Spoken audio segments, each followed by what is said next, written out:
is currently updating its outdoor dining policies to improve the experience for diners. In this week's Vox Pop, Michael So speaks to the Perth public about our alfresco areas and what can be done to improve them. The City of Perth is calling for public opinions on improving its outdoor and alfresco dining. What do people like about dining outdoors? What can be improved? What about alcohol laws and keeping them smoke-free? I'm about to find out people's opinions as I hit the streets. What do you think about outdoor dining within the Perth CBD area? Yeah, it's really good. They got a lot of variety out here, so that's good. All the places are very nice to eat at. Like, it's a very good place to dine. When it's not raining, it's fantastic. Yeah, I think it's there probably could be more of it around here. Got a beautiful river down here, and yeah, we probably don't make the most of it. Oh, I think it's evolving. I think there's a lot more options than there were a few years ago, and I think yeah, people in Perth are starting to embrace it. Yeah, so what do you like about outdoor dining? Well, I just think it's, you know, if it's a nice day, it's good to be outside. Even if there's a bit of, you know, chill in the air, it's good to be out and amongst it, and it just opens up the options for dining, I think. I guess just being outside is like nice, getting some fresh air and stuff. They've covered all the bases around here, a lot of variety, all the prices are pretty good. It's a nice place to eat and dine. The scenery is pretty good, and like you get fresh air, and yeah. Actually, you know what could be improved was more down on the foreshore. We've got such a beautiful foreshore that I think there'd be more places that would be available to have alfresco dining right on the around by the riverbank there. Yeah, I definitely think more outdoor areas that sort of activate the river, the coast, getting out in the sunshine. And do you think alcohol should be permitted in outdoor alfresco areas? Yeah, absolutely. Yeah, why not? Should be available most of the places most of the time. Yeah, I don't really see why not. Yeah, if you're over the age of 18, I don't see why not. I reckon like alcohol goes good with meals, like 1 or 2 drinks, not too bad. Yeah, when it's regulated to an extent. I think that's, as long as it's within reason, I think it's, yeah, it adds to the vibrancy of the place. Not really, because like it could get a bit out of hand. Like an underage kid could take your beer from like outside. They could be running past and get it. As long as they've got a license, so I don't see why not. I mean, you look at a lot of these outdoor areas, and a lot of people bring their dogs and have, you know, at cafes and bring their dogs along. So yeah, I don't see a problem if, you know, if people are well behaved either. And finally, you know, in suburban outdoor alfresco areas, smoking is prohibited. Do you think this inner Perth CBD areas should do the same? I think they should. Yeah. Yeah, I do. Yeah, they should have allocated areas for people for smoking, and I don't think it should be in a cafe where people are outside eating. Yep, I do, yep. They should have designated areas, so if that's happening, then yeah, I reckon. Yeah, for alfresco areas where you need to integrate with other people, I think definitely smoking should be banned. I don't think smoking should be allowed full stop. Actually, I think it should ban it, but definitely not around food and eating areas. Some people don't want to like be able to smell that while they're like eating and stuff. No, not in the dining areas. I don't reckon smoking should be permitted, no. Thank you for watching. I am Michael So, reporting for Undercurrent. In our next story, Bas Tadros speaks with Alan Connolly of the Global Entrepreneurship Network Australia about bringing the organisation out to Australia and the opportunities now available to entrepreneurs and startups previously isolated from an international platform. I'm here with Alan Connolly today, and we're talking about Global Entrepreneurship Network. It's coming here to Australia, or it is here in Australia. Alan, how are you? Very good, thank you, Bas. Excellent. Tell us a little bit about the Global Entrepreneurship Network. So, Global Entrepreneurship Network is an initiative from the Kaufman Foundation from Kansas in America and Gordon Brown from the UK. So about 11 years ago, there was a Global Entrepreneurship Week in London, and Kaufman Foundation visited. They liked that Global Entrepreneurship Week, so they took it back to Kansas. And then through their interested parties, Global Entrepreneurship Week 11 years later now goes out to, is celebrated in 172 countries. Excellent. Is it here already in Australia, and is it here in Perth?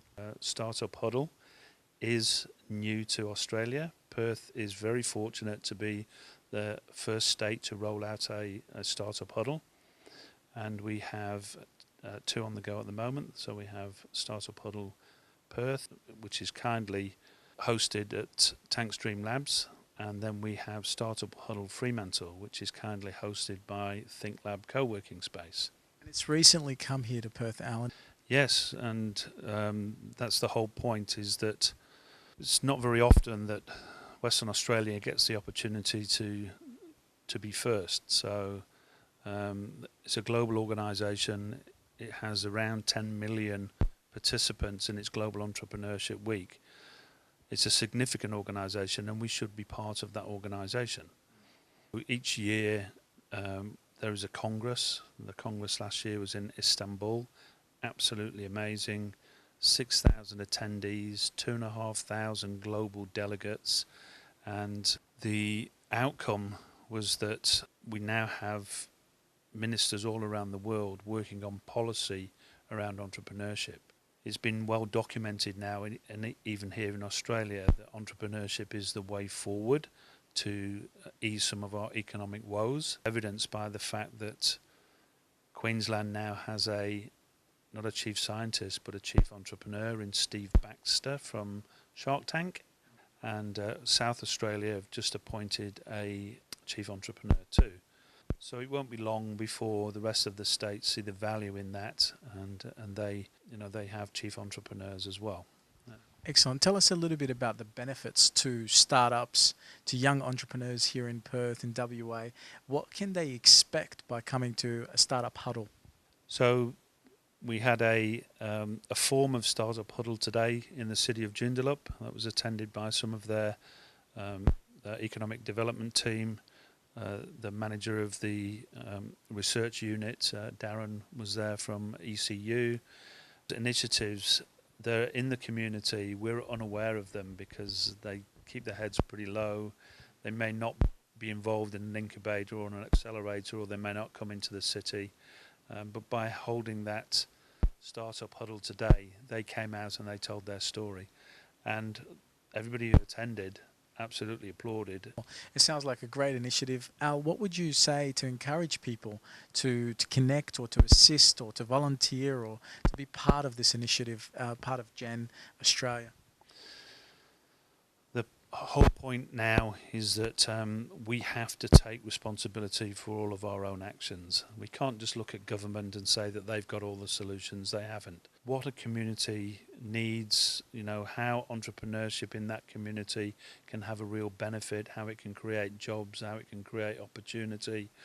Once you allow people to unleash their ideas, it's surprised how many ideas get unleashed. And if it's got public support, then implementation is almost a formality. So they should go to genglobal.org/Australia or startuphuddle.co. Wonderful. Thank you again for your time. Thank you, Bass. I'm Bass Tadros for Undercurrent.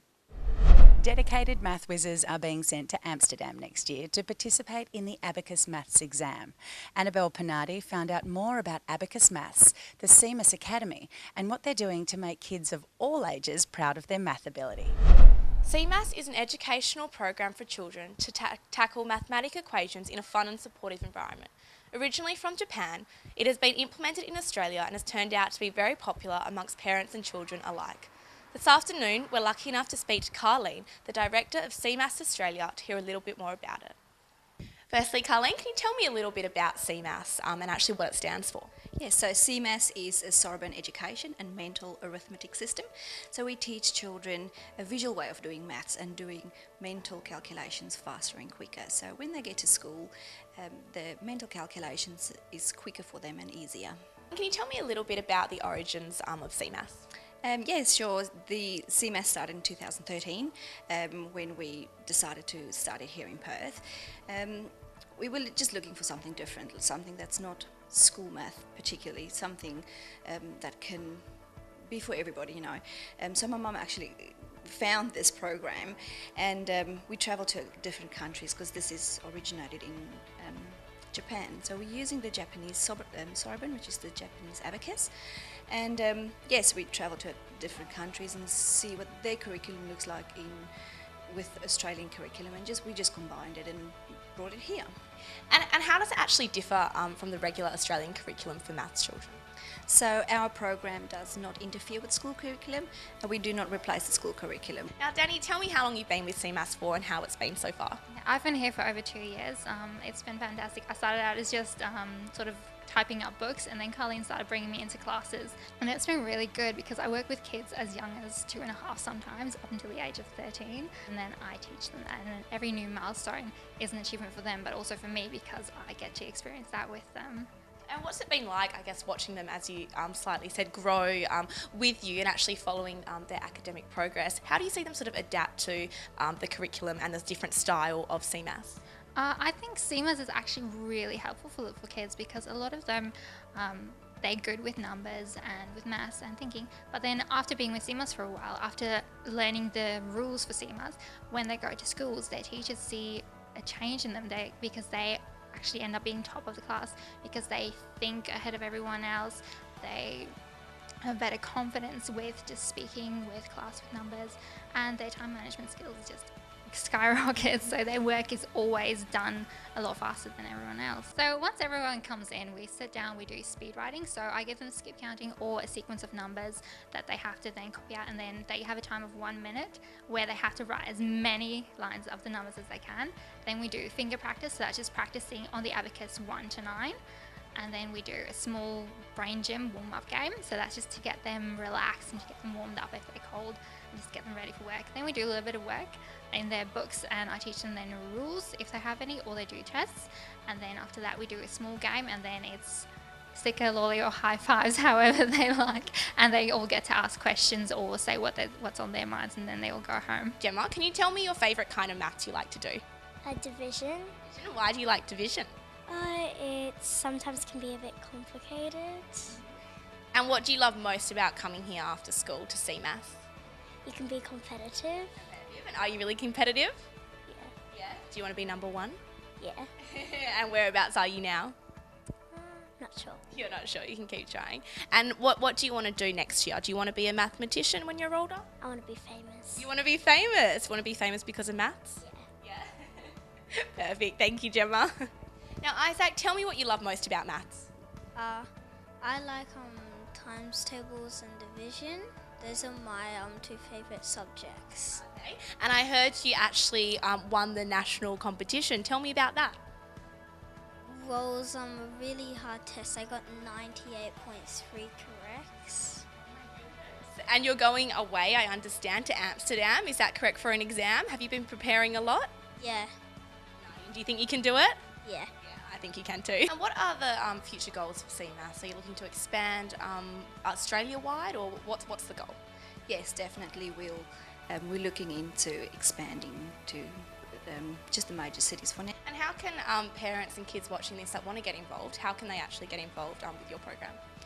They can contact us via our website or our Facebook page. Yes, usually our website is the best way to go. Perfect. Thank you so much for your time, Colleen.